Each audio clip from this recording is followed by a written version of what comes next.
Hello guys, solid series के episode 254 का official trailer मैंने पहले ही अपलोड कर दिया है। इस वीडियो में हम एपिसोड 254 के ट्रेलर को थोड़ा डिटेल में समझने की कोशिश करेंगे। अब जैसे ही ट्रेलर शुरू होता है तो हमें सी गॉड और एंजल गॉड कियान रेंजू के बीच बहुत ही तगड़ी वाली फाइट देखने को मिलता है। इस फाइट में असली सी गॉड मौजूद नहीं थे, बल्कि ये असली सी गॉड के प्रतिरूप थे।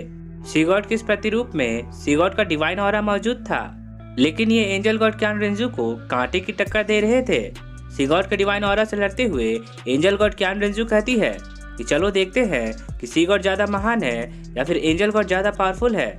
लड़ाई के दौरान कियान रेंजू को ये तो समझ में आ गया था कि वो सी गॉड के इस डिवाइन ऑरा से फाइट कर सकती है और इस फाइट से उसे ज्यादा नुकसान भी नहीं होने वाला है। वैसे तो एपिसोड 253 के अंत में सी गॉड के डिवाइन ऑरा ने कियान रेंजू को ये बता दिया था कि कियान रेंजू ने टैंगसेंग से लड़ने के लिए एंजल गॉड की असली पावर्स का इस्तेमाल किया है, जो कि बिल्कुल भी सही नहीं है, क्योंकि टैंगसेंग अभी भी सी गॉड नहीं बना है। इसलिए एंजल गॉड को टैंगसेंग से लड़ने के लिए अपनी असली एंजल गॉड की पावर का इस्तेमाल नहीं करना चाहिए था। इस अनफेयर फाइट को देखते हुए सी गॉड के डिवाइन ऑरा को टैंगसेंग को बचाने का निर्णय लेना पड़ा। सी गॉड भी एंजल गॉड कियान रेंजू की क्षमताओं को देखते हुए समझ गए थे कि भले ही कियान रेंजू एंजल गॉड बन गई है, लेकिन वो वास्तव में एंजल गॉड की स्किल्स को अच्छे से इस्तेमाल नहीं कर पा रही है। कियान रेंजू खुले आसमान में ही अपनी पावर्स को अच्छे से इस्तेमाल कर सकती है। अंडरग्राउंड बैटल में वो ना तो अपनी टॉप स्पीड अचीव कर सकती है और ना ही सही तरीके से अटैक कर सकती है, लेकिन जहाँ भी पानी अवेलेबल होगा वहाँ पे सी गॉड आसानी से फाइट कर सकते हैं। कियान रेंजू जी तोड़ कोशिश करके भी सी गॉड के डिवाइन ऑरा को डिस्ट्रॉय नहीं कर पाती है। सी गॉड का डिवाइन ऑरा एंजल गॉड कियान रेंजू के अटैक को बहुत ही आसानी से ब्लॉक कर दे रहे थे, लेकिन जब जब वे कियान रेंजू को रोकते थे तब तब उनकी परछाई धूमिल हो जाती थी। जमीन के अंदर घुसने से पहले एंजल गॉड कियान रेंजू ने बहुत सारी सनफायर एनर्जी को एब्जॉर्ब कर लिया था, जो कि अब खत्म होने के कगार पर था। इसलिए कियान रेंजू अपना फाइनल अटैक लॉन्च करते हुए अपनी 9 परछाइयां बना लेती है और सी गॉड के डिवाइन ऑरा को चारों तरफ से घेर लेती है। कियान रेंजू के दिमाग में इस वक्त यही बात चल रहा होगा कि बस एक बार वो सी गॉड के डिवाइन ऑरा को नष्ट कर दे, उसके बाद वो आराम से टैंगसेंग को मार सकती है।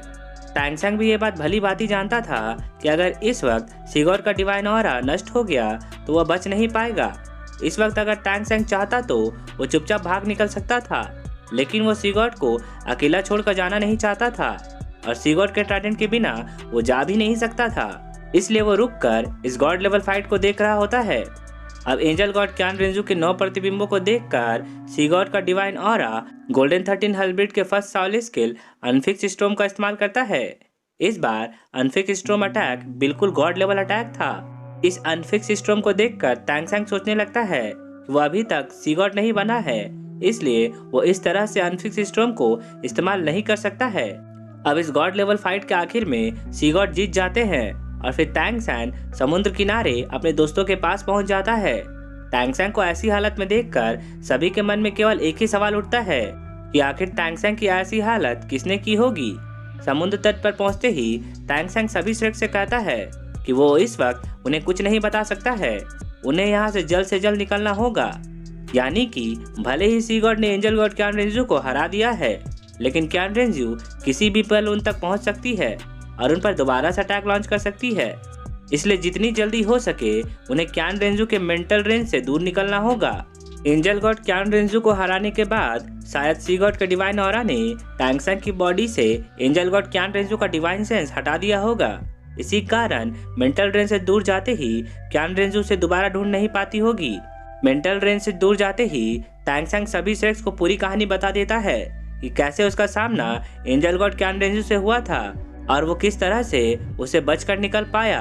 टैंगसेंग की बात सुनकर शावू चिंता करते हुए कहती है कि वो उसके लिए बहुत ही उदास महसूस कर रही थी।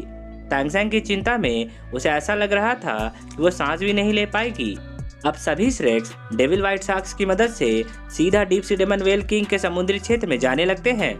Deep sea daemon whale King के समुद्री इलाके में पहुंचने से पहले टैंगसेंग खुद को पूरी तरह से रिकवर कर लेता है और फिर बाकियों को पास के किसी आइलैंड में उतर जाने को कहता है। इसके बाद टैंगसेंग मा होंगजुंग के साथ डीप सी डेमन व्हेल किंग के समुद्री इलाके में पहुंच जाता है और उसे चुनौती दे देता है। मा होंगजुंग दूर से ही टैंगसेंग को सपोर्ट करता है।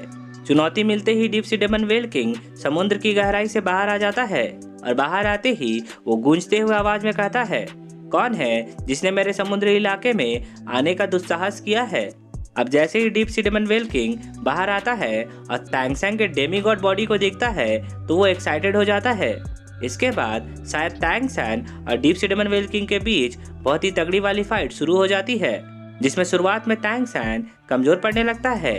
टैंग सैंग के ऊपर खतरा महसूस करते ही शावो घबरा जाती है और टैंग सैंग को बचाने की कोशिश में आगे बढ़ने लगती है। ये देखकर बाकी स्ट्रेक डेविल्स उसे समझाते हुए रोक लेते हैं कि जिस टैंग सैंग को एंजल गॉड क्यान रेंजू नहीं मार पाई, उसका डीप सी डेमन व्हेल किंग क्या बिगाड़ लेगा। समुद्र के अंदर लड़ते हुए जब डीप सी डेमन व्हेल किंग का विशाल शरीर टैंग सैंग का कुछ नहीं बिगाड़ पाता है, तो डीप सी डेमन व्हेल किंग को मजबूर होकर अपना ह्यूमन फॉर्म धारण करना पड़ता है। डीप सी डेमन व्हेल किंग का ह्यूमन फॉर्म सच में काफी खतरनाक लग रहा है और उसका मजबूत कवच भी काफी औसम लग रहा है। डीप सी डेमन व्हेल किंग का एक आंख जो कि सी गॉड ने पहले फोड़ दिया था, वो भी बराबर नजर आ रहा था। ह्यूमन फॉर्म लेते ही डीप सी daemon whale king Tang Sang से कहता है कि वो उसे खाकर एक ऐसा डेमन गॉड बन जाएगा जिसके बारे में कभी किसी ने नहीं सोचा होगा। डीप सी डेमन व्हेल किंग के धांसू लुक के साथ ही ये ट्रेलर यहीं पे खत्म हो जाता है। सो आई होप गाइस कि आपको ये वीडियो अच्छी लगी होगी, और अगर आपको ट्रेलर का ये एक्सप्लेनेशन पसंद आया हो तो इस वीडियो को एक लाइक करना तो बनता है। और अगर आप एक नया नायम लवर हैं, मेरे चैनल को जरूर सब्सक्राइब कर ले, क्योंकि मैं ऐसे ही वीडियोस लाता रहता हूँ। तो अब मैं आपसे मिलता हूँ नेक्स्ट वीडियो के साथ, तब तक के लिए take care and good day.